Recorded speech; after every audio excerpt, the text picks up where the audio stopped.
नमस्कार, good morning, सुप्रभात। मैं हूं आपके साथ अविनाश कर। आप देख रहे हैं IBC 24। आशा करते हैं आपका दिन शुभ हो। इस बुलेटिन में हम आपको हर वो अपडेट बताएंगे जिस पर सबकी नजरें होती हैं। शुरुआत करेंगे हेडलाइंस के साथ। MP और छत्तीसगढ़ में आज से विधानसभा का शीतकालीन सत्र। कई मुद्दों को लेकर भोपाल में कांग्रेस करेगी विधानसभा का घेराव।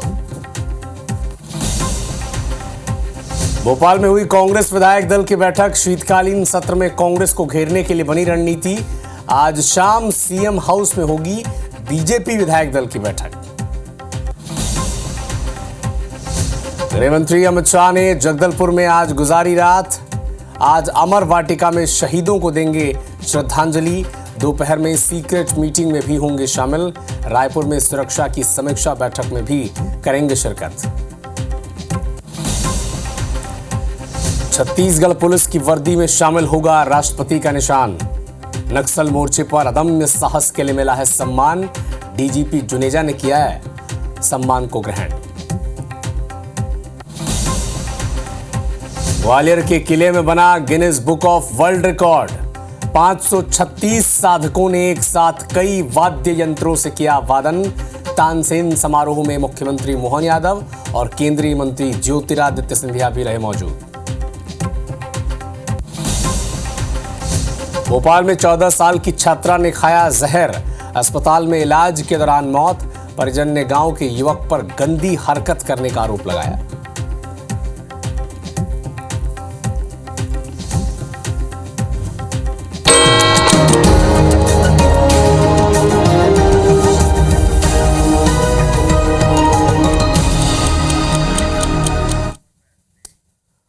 और अब बात 7 बजे के साथ बड़ी खबरों पर। संविधान के 75 साल पूरे होने पर राज्यसभा में आज चर्चा होगी, जिस तरह से लोकसभा में हुई थी। इसके अलावा केजरीवाल नई दिल्ली की आतिशी कालकाजी से लड़ेंगी। ये सीट है उनकी जहां से वो चुनाव लड़ने जा रहे हैं। महाराष्ट्र में 33 कैबिनेट और 6 राज्य मंत्रियों ने शपथ वो उनकी है। बांग्लादेश हिंदू मंदिर पर हमला, 4 लोग गिरफ्तार किए गए हैं। मणिपुर से एक बड़ा अपडेट आप तक पहुंचाते हैं। बिहार के 2 मजदूरों की गोली मारकर वहां पर हत्या कर दी गई है। और बात करें खेल जगत की, गाबा टेस्ट की, तो ऑस्ट्रेलिया की पहली पारी 445 रनों पर सिमट गई है, जबकि मुंबई ने सैयद मुश्ताक अली ट्रॉफी जीत ली है। इन सब खबरों का अपडेट आप तक पहुंचाएंगे, लेकिन एक बड़ा अपडेट आपको रायपुर से बताते हैं। आज से छत्तीसगढ़ विधानसभा का शीतकालीन सत्र 4 दिनों का होगा। शीतकालीन सत्र 20 दिसंबर तक चलेगा। तो सरकार को घेरने के लिए कांग्रेस ने रणनीति बनाई है।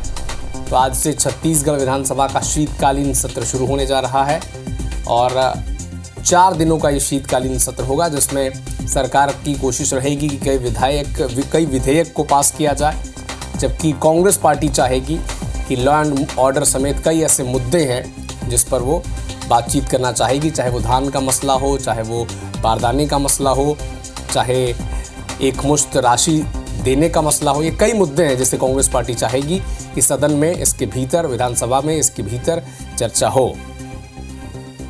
तो न सिर्फ छत्तीसगढ़ विधानसभा बल्कि मध्य प्रदेश विधानसभा का शीतकालीन सत्र आज से शुरू होने जा रहा है। 5 दिवसीय सत्र में 5 बैठकें होंगी। 16 से 20 दिसंबर तक ये सत्र चलेगा। शीतकालीन सत्र की कुल 1766 प्रश्नों की सूचनाएं मिली हैं। सत्र में 888 तारांकित प्रश्न हैं, 878 अतारांकित प्रश्न हैं। 8 विधेयक भी शीतकालीन सत्र में पेश होंगे। तो 16 से 20 दिसंबर तक शीतकालीन सत्र चलेगा। 4 दिवसीय शीतकालीन सत्र है और कांग्रेस पार्टी लगातार मंथन कर रही है, चूंकि कल भी नेता प्रतिपक्ष उमंग सिंघार के नेतृत्व में कांग्रेस विधायकों की बैठक हुई थी और कोशिश थी कि कैसे शीतकालीन सत्र में सरकार को घेरा जाए। कांग्रेस पार्टी की रणनीति रहेगी, जबकि भारतीय जनता पार्टी लगातार कोशिश कर रही है कि कैसे सदन बढ़िया ढंग से सदन की कार्यवाही चले।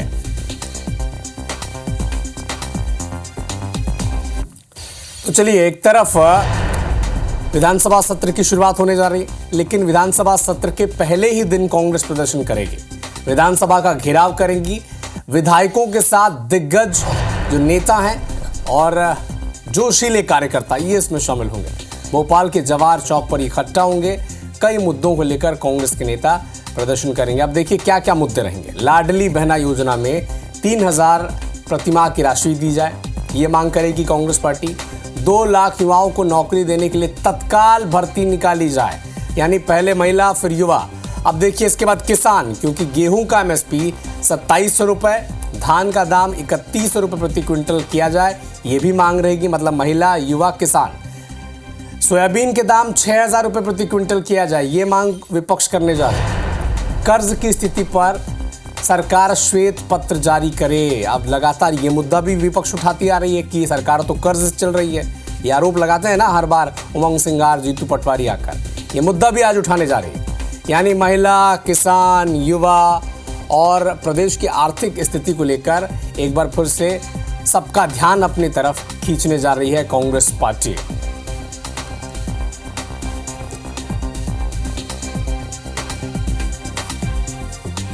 तो एक बड़ा अपडेट आपको बता दें, शीतकालीन सत्र की शुरुआत होने जा रही है।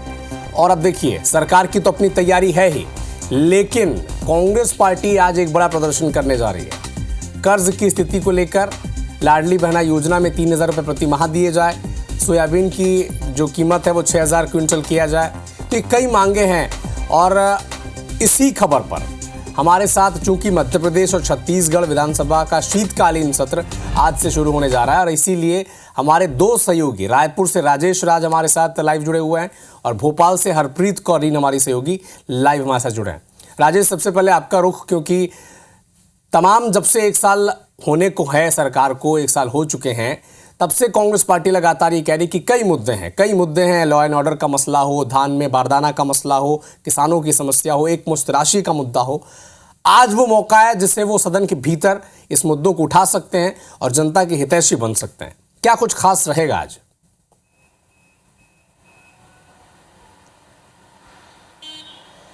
बिल्कुल बिल्कुल, आपने बिल्कुल सही कहा। और देखिए शीतकालीन सत्र की शुरुआत हो रही है, 16 से 20 तारीख तक है जरूर, लेकिन 4 बैठकें होंगी। एक दिन गुरु घासीदास बाबा की जयंती है, इसके लिए अवकाश रहेगा, तो कुल 4 बैठकें ही होंगे। आज पहली बैठक है, 11 बजे से विधानसभा सत्र की शुरुआत होगी। चूँकि 2 पूर्व सदस्य संबंध रखते थे, वो उनका निधन हो गया है, गोपाल व्यास का और नंदराम सोरी का, तो उनके निधन का उल्लेख होगा। सबसे पहले उनको श्रद्धांजलि दी जाएगी और उसके बाद जब प्रश्नकाल की शुरुआत होगी तो सबसे पहले जो निशाने पर रहेंगे वो टंकराम वर्मा रहेंगे, क्योंकि राजस्व विभाग में जो जमीनों पे अतिक्रमण का मामला है उसको लेकर के भाजपा के विधायक सुशांत शुक्ला ने प्रश्न लगाया है, तो उनको जवाब देना पड़ेगा। हो सकता है सुशांत के साथ विपक्ष भी मंत्री टंकराम वर्मा को घेरे। केदार कश्यप भी निशाने पर रहेंगे। दूसरा ही सवाल उनके विभाग से लगा है, वन विभाग की अनापत्ति से। एक सवाल मुख्यमंत्री के विभाग का है, बिजली विभाग का, तो हो सकता है कि उनकी ओर से कोई दूसरा मंत्री जवाब दे। और चौथा सवाल भी है टंकराम वर्मा से ही। तो करीब करीब जो प्रश्नकाल का वक्त है वो टंकराम वर्मा और केदार कश्यप, इन दोनों को आज पक्ष और विपक्ष दोनों के सवालों का निशाना बनना पड़ेगा, उनको जवाब देना पड़ेगा। प्रश्नकाल की समाप्ति के बाद चूंकि ध्यानाकर्षण प्रस्ताव होता है तो उसमें भी प्रदेश के 2 मंत्री घिरेंगे। पहले नंबर पे अरुण साव ही है। जल जीवन मिशन आपको याद होगा, कांग्रेस की सरकार के समय शुरू हुआ था और करीब 60,000 करोड़ रुपए की योजना थी। 30,000 करोड़ रुपए के जबरदस्त घोटाले की बात सामने आई थी। तो उस वक्त भी जो तत्कालीन PHE मंत्री थे रुद्र गुरु, उनको काफी मुश्किलों का सामना करना पड़ा था। कहा गया कि उसी घटना के बाद उनको इस कदर साइडलाइन किया गया कि कभी उभर नहीं पाए। और उसी का विभाग जो है अरुण साव के पास है। अभी भी लगभग बजट खत्म हो चुका है, ऊपर से अतिरिक्त करीब 4,500 हजार करोड़ रुपए का खर्च हो चुका है, लेकिन कहीं भी 50% से ज्यादा का काम एक्टिव नहीं हो पाया है। तो इसी बात को लेकर के अजय चंद्राकर काफी तेज तर्रार नेता है बीजेपी के, उन्होंने ध्यानाकर्षण लगाया है और उनके सवाल तीखे सवाल होते हैं। भावना बोरा भी उनके साथ होंगी और चूंकि विषय इतना बड़ा है तो विपक्ष भी उनके साथ होंगे और जवाब देना पड़ेगा अरुण साव को। तो काफी मुश्किल हो सकता है आज। और साथ साथ में राजस्व मंत्री को भी, खाद्य मंत्री को भी, चूंकि बारदाने की कमी और अनियमितता को लेकर के नेता प्रतिपक्ष शरणदास महंत, वो भी काफी तेज तर्रार है, बहुत तरीके से घेरते हैं मंत्री को, तो उनके सवालों का जवाब खाद्य मंत्री को देना पड़ेगा। ये कार्रवाई की आज बड़ी रोचक चीजें रहेंगी, बड़ी दिलचस्प चीज रहेंगी। सरकार के कामकाज की बात कर ले अविनाश, तो 4 विधेयक का संशोधन विधेयक पेश किए जाएंगे जो मुख्यतः नगर पालिका संशोधन को लेकर के है, जो अभी जारी होने वाला है। चूंकि उसमें ओबीसी को आरक्षण दिया जाना है, तो एक महत्वपूर्ण कार्यक्रम सरकार की ओर से कामकाज ये रहेगा। इसके अलावा द्वितीय अनुपूरक बजट भी पेश किया जाएगा वित्त मंत्री की ओर से, और विपक्ष की ओर से स्थगन प्रस्ताव, चूंकि उसका अधिकार है तो वो लाया जा सकता है, और क्राइम या फिर धान किसान का मुद्दा, ये 2 अहम हो सकते हैं। तो कहीं ना कहीं आज सरकार की चर्चा होनी है। और जैसा कि राजेश आपने बताया रुद्रगुरु का विषय, अब ये तो न्यूट्रल वेन्यू है, यहाँ पर आपको विपक्ष के नेता जितने घेरेंगे, विधायक, आप ही के पार्टी के विधायक भी कुछ सवाल लगाकर आपको असहज स्थिति में डाल सकते हैं। हरप्रीत, अब लगातार कांग्रेस पार्टी जब से ऐलान हुआ है शीतकालीन सत्र का, तब से कहती आई है कि छोटा सेशन है। उससे पहले दिन ही वो प्रदर्शन करने जा रही है, कई मुद्दे उठाएंगे, किसान, बहना, लाडली बहना, तमाम ऐसे मुद्दे हैं। क्या रहेगा दिन भर, क्या कुछ गुजरेगा आज? कांग्रेस की प्रदर्शन को लेकर तैयारी कैसी है प्रशासन की वहां पर, क्योंकि सारे बड़े नेता एक जगह इकट्ठा होने वाले हैं?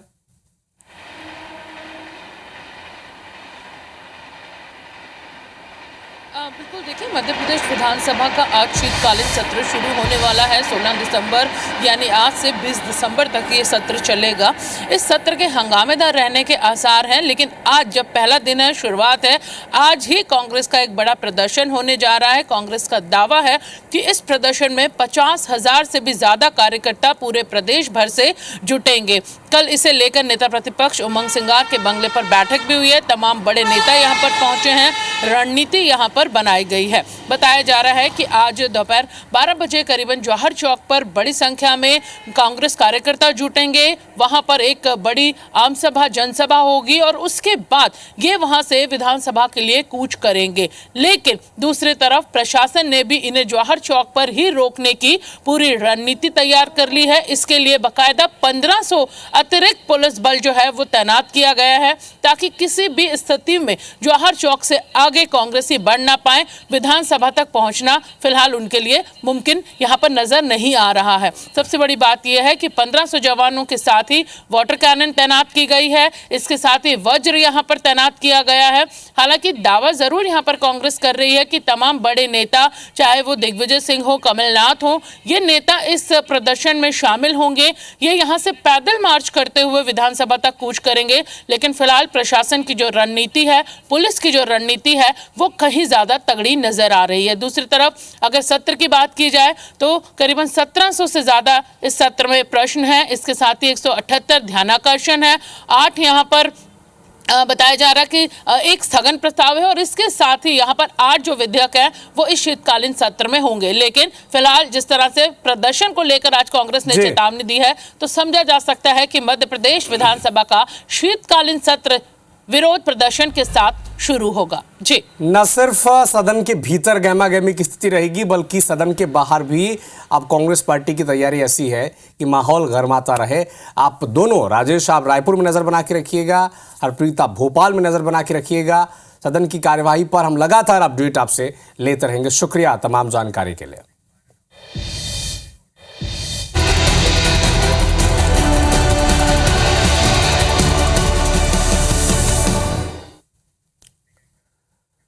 तो अमित शाह के दौरे से जुड़ा बड़ा अपडेट आप तक पहुंचा दें। गृह मंत्री अमित शाह आज के कार्यक्रम में कई उनके महत्वपूर्ण शेड्यूल्स हैं। शहीदों और हिंसा में मृतकों के परिजनों से आज वो मुलाकात करेंगे। अमर वाटिका में आज वो शहीदों के परिजनों से बातचीत करेंगे।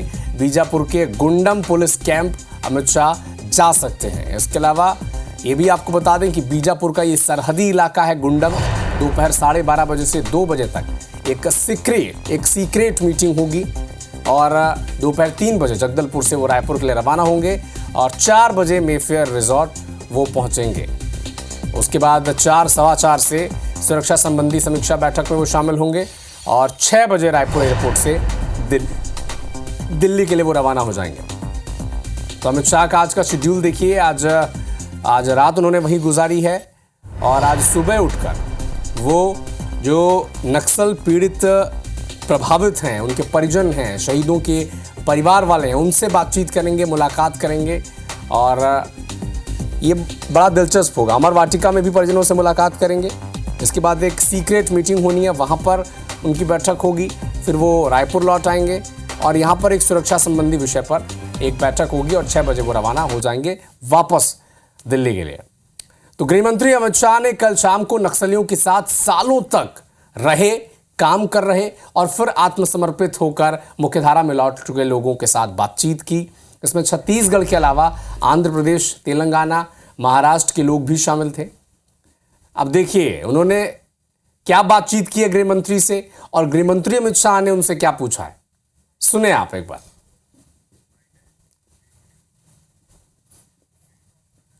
कितने साल हथियारी ग्रुप में रहे आप? सर अब मैं 2002 से हूँ। 2002 से सरेंडर कब करा? सर 2020 में जब हमारे समझौता हुआ उसके बाद हमने उसके बाद हथियार करा। छोड़ दिए हैं सर। तो 18 साल रहे। जी हाँ सर।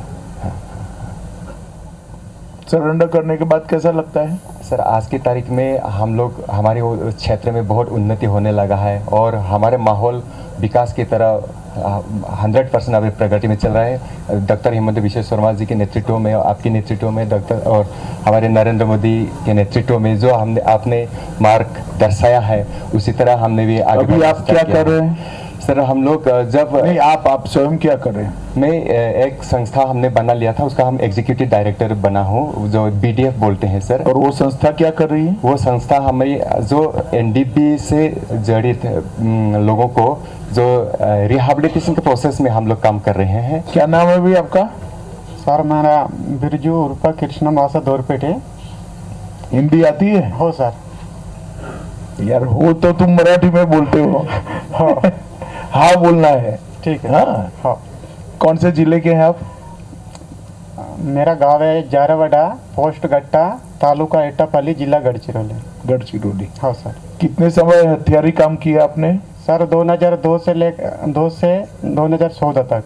14 तक। अब क्या कर रहे हैं आप? सर मैं भी मजदूरी काम कर रहा हूँ गढ़चिरौली। मजदूरी कर रहे हैं? हाँ सर। कहाँ पर? गढ़चिरौली। गढ़चिरौली में। परिवार में अब शांति है? शांति है। अच्छा लगता है? बिल्कुल सर, अच्छा है। दौड़ धूप नहीं, कुछ नहीं? नहीं सर। है? हाँ। शादी हुआ?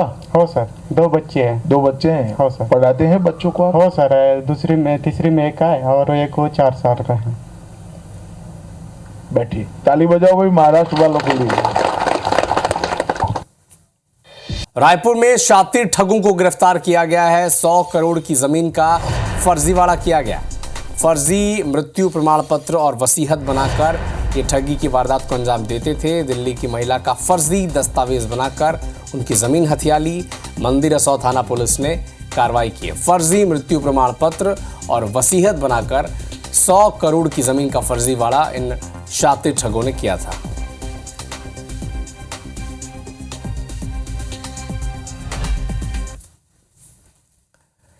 ग्वालियर से एक बड़ा अपडेट आप तक पहुंचा दें। किले में Guinness book of world record बना है।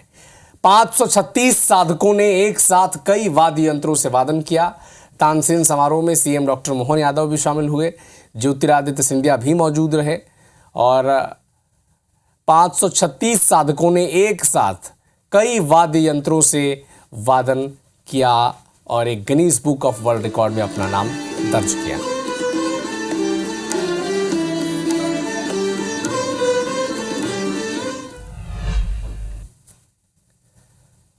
तो एक बड़ा अपडेट आपको अयोध्या से भी बता दें। आज अघन पूर्णिमा है और सरयू नदी में श्रद्धालुओं ने डुबकी लगाई है। आज के दिन पवित्र नदियों में स्नान करने का एक विशेष महत्व माना जाता है, शुभ फलदायी इसे माना जाता है और सरयू नदी में श्रद्धालुओं ने आज डुबकी लगाई है। ये तस्वीरें अयोध्या से हम आप तक पहुंचा रहे हैं।